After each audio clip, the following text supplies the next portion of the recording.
Judges and jurors, this is internet personality Vangelus, and the second major release in Mezco's 112 collective line was Judge Dredd, the man of stern chin and unbreakable resolve. Specifically, this is the solo quote-unquote regular retail release. He's in a big slip-covered box with a magnetic flap and all that jazz, which is perhaps a little too large for what's within if we're being totally honest with each other here. And you should never lie to a judge, believe me.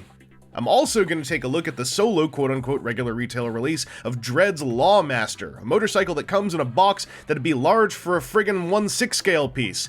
Here's the crazy thing. After you remove the slipcover and open it up, there's an empty box inside. I believe this packaging is the same as the one used for the Dredd and Lawmaster gift set. I assume the solo Lawmaster would just be the smaller box, but nope, you also still get the one meant to hold the preview's Cursed Earth Dredd, which is smaller than the solo Dredd box, so you can't add that in here either.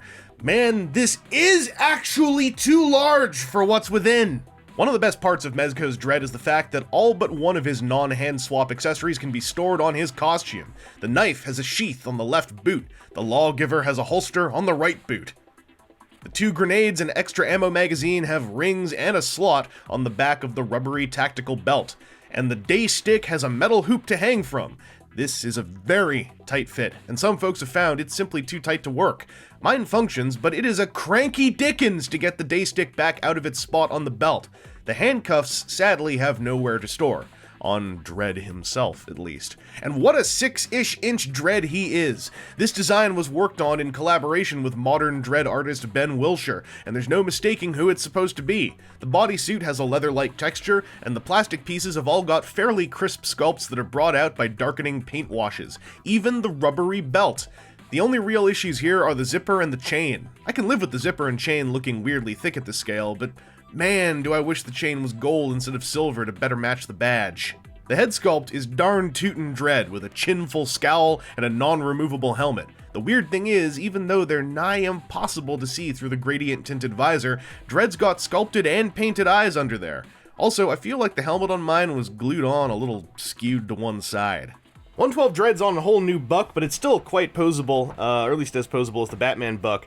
At least the buck feels quite posable. The head is on a double ball socket joint, one at the top of the neck, one at the base of the neck, and that lets him do all of this kind of stuff. Oh, feels so good. And his shoulders, are they gonna be impeded by these shoulder pads? Maybe, but not today. These things are magnet on, so hooray. And then, you know, the Dredd badge magnets on.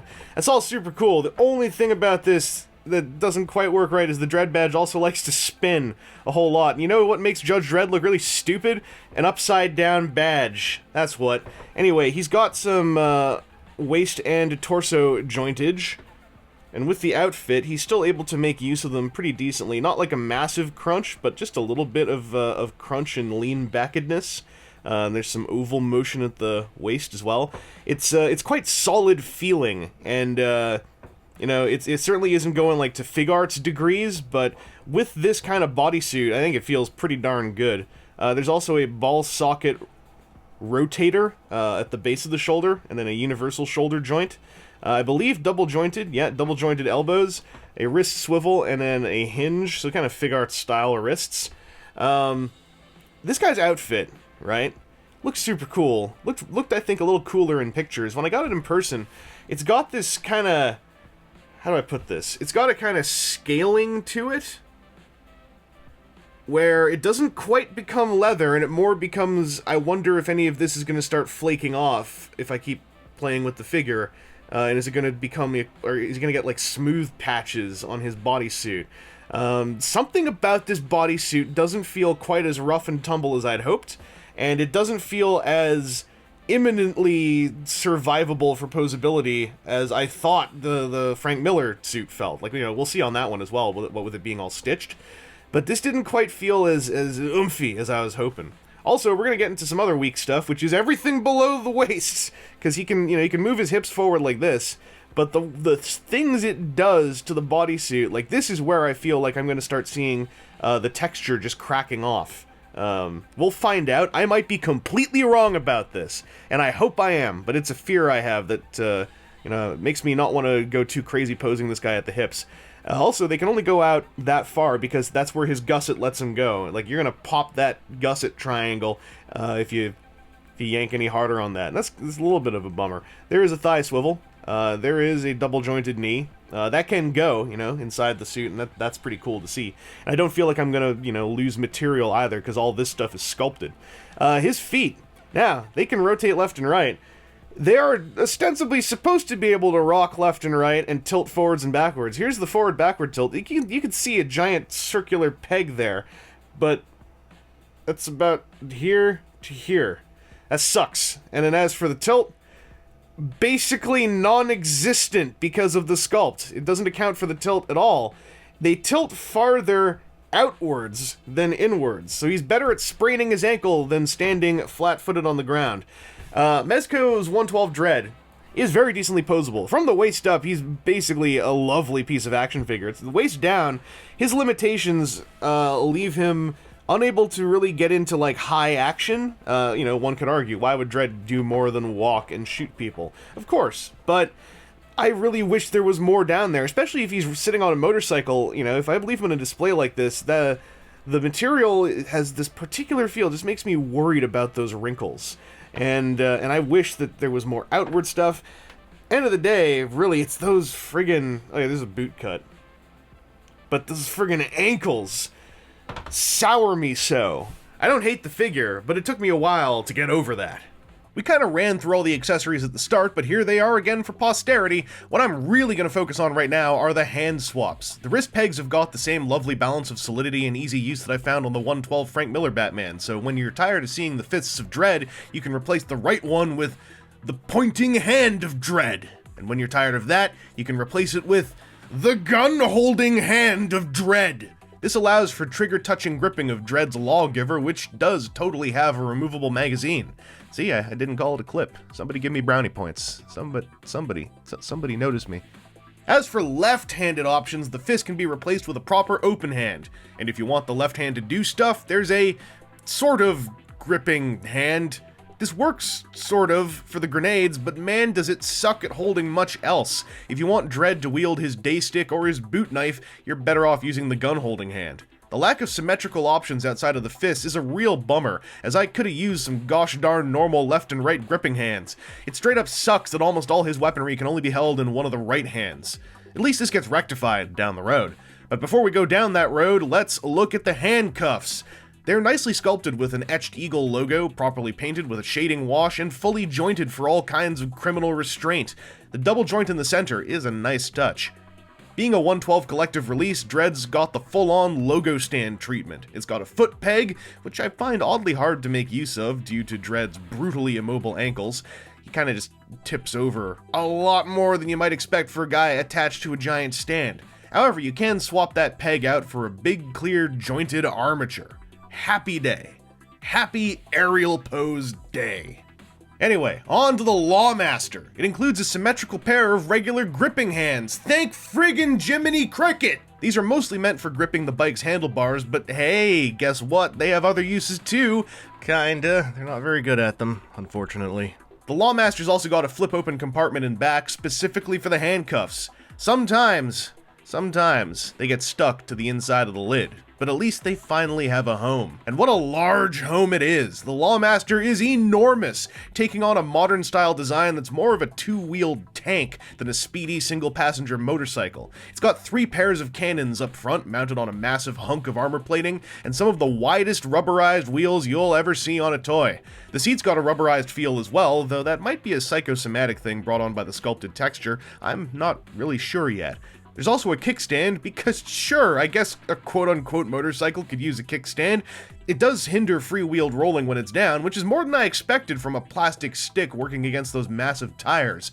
In general, the sculpt is friggin' fantastic. The paint is adequate. All the big patches are great, all the colors are great, and most of the application is great. The big stumble is in the weathering. Now, the side-mounted cannons and engine block, those are a lovely balance of gunmetal, dry brushing, and mud spatter. The rest of the weathering, not so much. The wheels have got brown streaks all over them, but they're so faint and, well, streaky that their impact is abysmal in comparison to the work done on the guns and engine. The rest of the bike body uses silver and black to fill in the physically sculpted scratches and dings, and that's great, but that's also it. For the most part, there's little to no supporting weathering, which makes everything look really mechanical and unnatural. The weathering is too cleanly applied. 4 included batteries load into the underside of the Lawmaster, and make sure you pay attention to the instructions. They stack in there 2x2, and the orientation of positives and negatives is very specific. Also, make sure you leave the removal strap wrapped under and around the battery bundle. With all that done, there's a single simple on-off switch. No activation noise, but the power will automatically turn off after 15 minutes of inactivity. And man, there are features here! 3 buttons up top control 3 different light circuits. The upper headlights, the main headlights and tail lights, and the green control console. These lights are bright and look awesome. The 3 separate controls make for some cool display options too, and that green console, that's some simple retro electronic toy magic. And it all works, even with the front wheel being able to turn left and right. There are 4 more buttons which activate sound features. You've got a motor startup / rev, and then a button that alternates between cannon and grenade launcher sounds. It also alternates between lighting up the barrels of the top or center bike guns.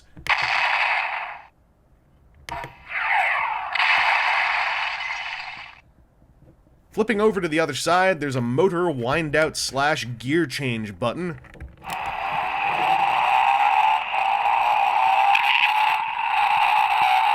And it's at this point that I've got to mention, the speaker often crackles, sometimes to the point of janking itself into a high-pass filter kind of sound quality. It's a little annoying.